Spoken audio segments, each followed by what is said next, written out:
the ACC right now is in a fascinating position because we have just seen for the first time since 2014 someone not named Clemson, and for the first time since all the way back to Virginia Tech, right, that we didn't have a Clemson or Florida State here in this position. Oh, geez, yeah. Like we are, has blood been drawn? Because I look at the ACC Atlantic and what NC State was able to do, not just last year, but even the previous season.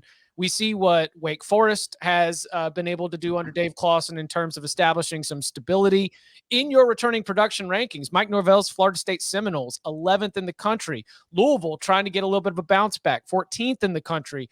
I wonder if we are going to be looking at a year that is like a get right for Clemson, or if we are seeing some of these other teams within that division really starting to see what we've seen with Alabama in the SEC, which is like, if your pace setter is up here and everyone else truly is charged and motivated to catch the pace setter, right, eventually all of those resources are going to pay off in being able to put yourself in a position to do it. So what do you make of let's start with, what do you make of the ACC Atlantic, where it definitely looks like some of these teams are loading up trying to chase the champs? Yeah, the most boring thing about the SP Plus projections overall is basically when a power falls a little bit, like it just basically says, yeah, they're fine. It'll be fine. They're going to be right back to where they were last year. And Clemson, sure enough, is projected 5th overall, because even though recent history isn't a massive piece of it, they were perfect almost before 2021, and their defense was still really good. And so I was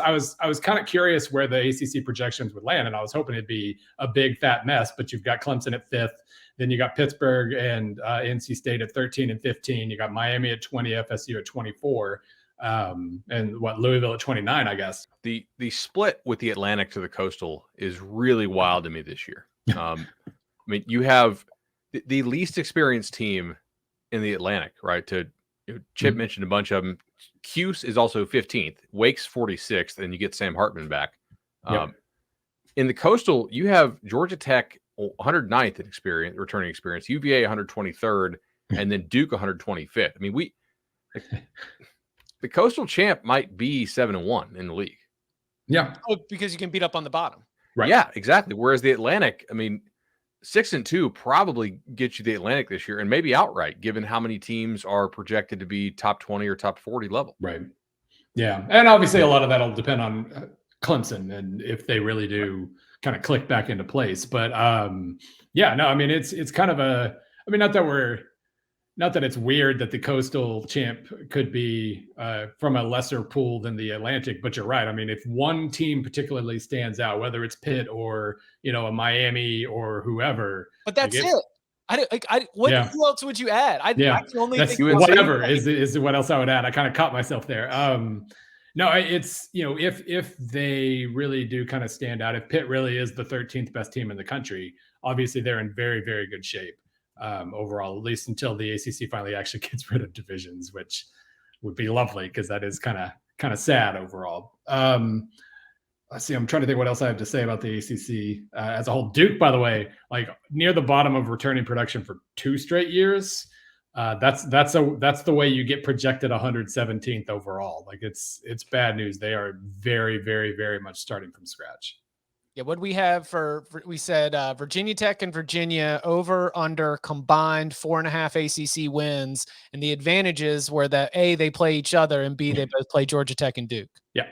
That's a good cushion right there.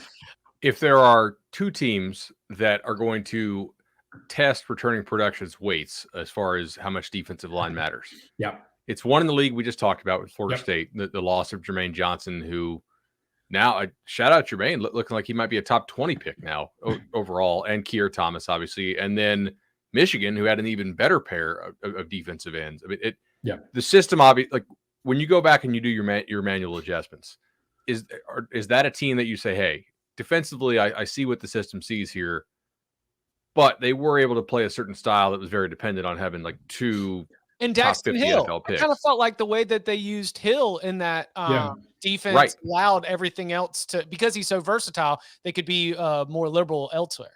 Yeah, Florida State one's interesting. Like, I mean, with Michigan, I probably wouldn't make too many manual adjustments just because, I mean, the weighting is the weighting for a reason, and what do I know? But Florida State is an interesting example of, if it really is tied to recruiting rankings and the best defensive lines are just, they always have the most talent. Florida State's an interesting one because, now that he's gone, it's not like there are 38 blue chippers waiting to step into the defensive line.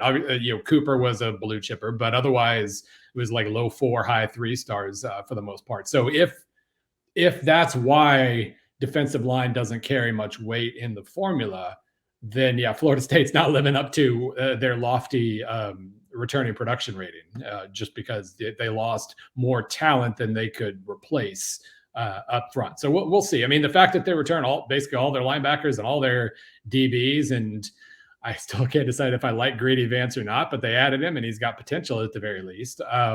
It's very easy to see why that could be a very good situation. But if Johnson really was the key, if he was just a standout talent that they can't possibly replace, then it's going to be hard. What are they were 37th on defense last year. They're projected to improve to 13th because of the returning production. That might be a little aggressive, we'll say. Yeah, I'll be manually adjusting that slightly. Although they are really high on Jared Verse, the Albany transfer, who I think was a top 10 rated guy. But obviously FCS stats don't transfer perfectly.